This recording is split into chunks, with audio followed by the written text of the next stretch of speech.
Our Earth is a unique planet in the sense that it has a favorable environment for the growth and sustenance of all organisms.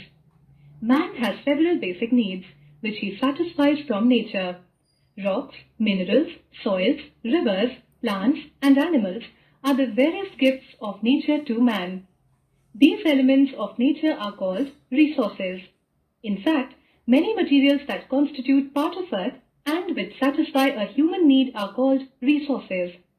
Resources can be described as those features of the environment which are considered to be capable of serving man's need and which are given utility by the capabilities and wants of man.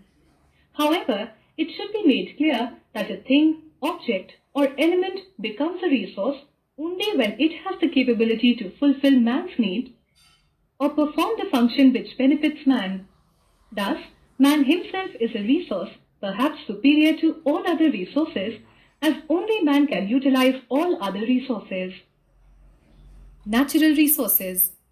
We need air to breathe, water to drink, and soil to grow crops. In the same way, sunshine, forests, rocks, and minerals are also useful to human beings. As these gifts of nature satisfy human wants, they are known as natural resources. But we must understand that they acquire value as a resource only when people start using them. In olden days, waterfalls had no real use to us until we started harnessing them for generation of electricity. Gifts of nature become resources depending upon the needs of mankind. Trivia: solar energy is still a very inefficient energy resource. Our sun is intermittent energy source, meaning that solar power is not available all the time, and thus we require adequate solar storage methods that would ensure reliability of solar generated energy. In the primitive days, the needs of the people were limited to their survival only. Therefore, not much resource development took place in those times. As human beings made advancement in civilization, they started using all the gifts of nature not only for survival but for comfort and luxuries too. With the advancement in science and technology, almost everything available on the surface of the earth has become a resource. Human beings create wealth out of resources and make their lives prosperous. With our technical know-how, we can also change the value of resources. For example, we produce fine clothes from cotton and we manufacture fine papers from wood and pulp.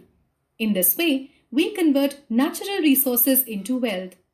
By importing and exporting these goods, we earn money. Types of resources. Resources are classified in a number of ways. On the basis of their origin, resources may be biotic and abiotic.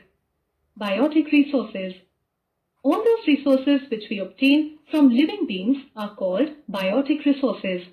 The agricultural crops, forests, fish, and animals belong to biotic groups. All the biotic resources are capable of regenerating themselves over a period of time. In this sense, the biotic resources are renewable resources. Abiotic resources. They belong to non-living groups. They are generally found within Earth's crust. All the minerals like copper, gold, iron, etc. are abiotic. In fact, the minerals like nickel, cobalt, and manganese are continuously being formed in nodules in the ocean floor, but they take a much longer period of time to be renewed. In this sense, we say that they are non-renewable. But some other abiotic resources are renewable, like air, water, and land.